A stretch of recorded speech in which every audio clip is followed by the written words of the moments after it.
Hey everybody, it's Jason Blaha here, and once again it is time for a max effort upper day. But a quick reminder for those of you who watch these videos, please remember to click like down below, be greatly appreciated. Alright, so today I went with one of the most challenging variations of the bench press, and that is doing a pin press about 1 inch, approximately 1 inch off the chest, or as close as I could get to the chest as possible. So again, we're getting real close and pretty much to where I would be touching my chest if I dropped the pins down one more. All right, 275, 295 were not bad. I went to 315. This was grindy. This was pretty well a max for me on this lift. And quite frankly, I'm happy with this. I feel like my bench strength is now coming back up. I feel like I'm recovering good. Even though I missed a third attempt at the meet the other day, I ended up close gripping because my tendons were feeling a little fatigued, and I got 3-plate close grip, which also tells me, that my close grip will be strong as long as I train my triceps. So I really don't need to worry about, when I really think about it, I don't need to train the close grip so much as just train my pinkies on the rings, get it strong, and if my close grip happens to land stronger still, we'll just compete with that in competition. But also anytime I do feel pec tendons feel inflamed at all, and they feel good right now, I can do a bunch of close grip stuff. And that's kind of the point also. So again, this is a lot of the beauty of the system that we're running here, is that we rotate the movements. In other words, if something is a tendon or something is inflamed, we don't deload, we just adjust the training to work around it, and we pick variations that don't really inflame it anymore, if that makes sense. And that's what I do with all my clients. That's why we rotate stances, we rotate grips, all these things. But I feel like I do need to just train a little more balanced and but keep the JM presses and tricep work in, keep the triceps strong, so that if I have to close grip, I can switch over to it immediately and probably be hitting pretty decent numbers. And like I said, bench press strength is going to be tough because I'm still cutting. I need to get a lot leaner. I do need to be walking around to where I don't water cut at all for my class for a while, and then I can blow up lean. I can lean bulk back up into the top of the class. So I'm pretty much dedicated to continue a nice, steady, slow cut, but I'm going to try to push the bench back up in spite of it.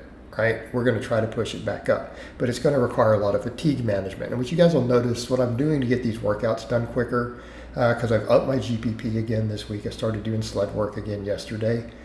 So I do my weighted vest walks every day, but I need to get conditioning up, work capacity up. And I think when you're in decent shape, and I'm in decent shape right now, my GPP is not the highest it's been in the last year, but I want to get the GPP up high.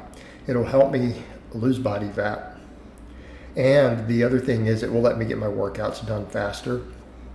Right? If we can get the work density up, that also lets me get through quicker, better for recovery, everything else. So what I'm doing is I'm supersetting a lot of my stuff. So you guys will notice I did floor press, seal rows, floor press, seal rows.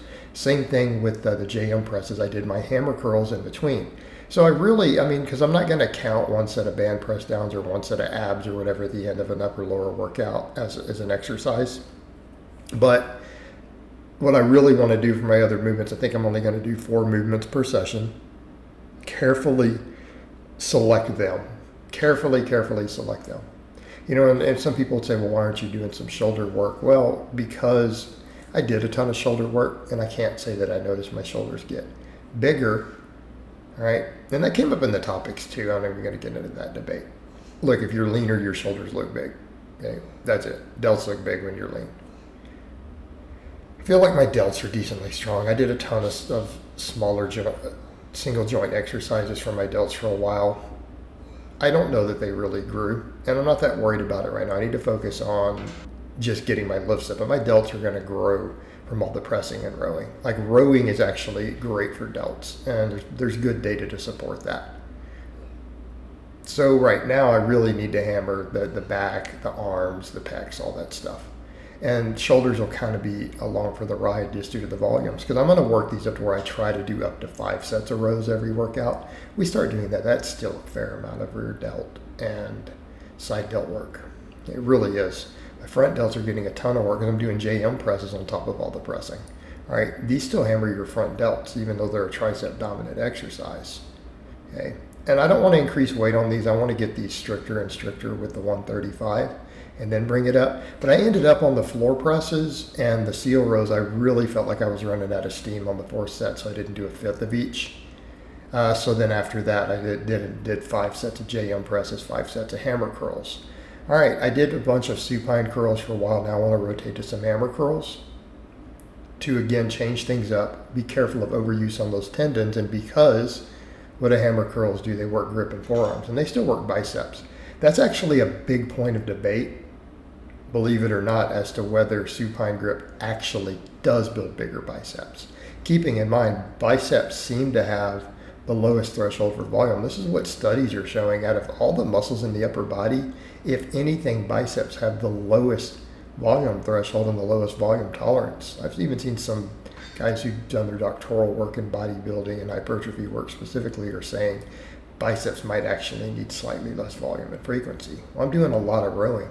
So again, the curls don't need to be crazy high in volume. And by that same token, because of the lower threshold for them, you could do something like a hammer curl, and it may very well stimulate the hypertrophy you want, but it builds forearms, builds radiobrachialis. It builds grip strength. So for me, from a powerlifting perspective, I need that. Particularly when I'm doing some of the wider grip benching, I need that squish at the bottom. Okay, so I need to build all those muscles, not just the biceps. Need the brachialis, radiobrachialis bigger. The grip work helps with deadlifts. So I am going to work hammer curls in. I was doing them again for a while. Then I switched to some supine. I'm going to work them back in. But the thing is, we're still working the biceps either way. We're still working them. My arms are really, we know genetically, my weak link, right? The only reason people don't think I'm monstrously big is because I don't have 20-inch arms or 19-inch arms to match the rest of my structure and muscle mass. So again, I'm going to work on arms, more biceps and triceps. Just needs to be done. So what I want to do, though, I'm going to limit myself to about 4 main exercises after the max work and speed work each day, and try to cap it at 20 total sets. So we might do up to 5 sets of 4 exercises. And again, that's not counting if I finish off with a set of abs or a set of high rep band press downs, because they're really not the same thing from a stimulus or fatigue perspective. And I want to keep those tendons and stuff healthy. I want my abs strong. Those are just a little bit of finishers. But even then, I'm still inside the 20. But it would have been 21 had I done, the 5 sets of those 2 big multi-joint movements, right? But those are fine, because keeping in mind, what do we do first? Well, we do a max press first. Well, we know that stimulates more efficient muscle fiber recruitment and neural drive in your higher rep sets. This has been studied. We know it improves performance on them. So again, for a more advanced lifter, we can get a more efficient hypertrophy stimulus from it. So even if I only did the 4 sets of presses, I'm not that worried. Same thing with the rowing. If I'd end up doing 4 sets all 4 days, that's 16 sets. And that includes all my rear delts and everything, getting that stimulus. But so I did these movements, and then we finished off with the set of band press downs to failure, and I got just past 50 reps. Again, helps with the bench lockout, helps keep my tendons healthy with all those JM presses, because I'm going to push JM presses hard. I want to push floor presses hard. I was torn between messing with more incline, but I feel like floor presses are a little more shoulder friendly for me. And I do feel like, based upon where I missed even that closed grip bench on the 3rd attempt, that floor presses will bring a lot to the table for me right now. Floor presses and JM presses both. But overall, pretty happy with today's workout. So I hope it has been informative, and I will talk to you guys next time.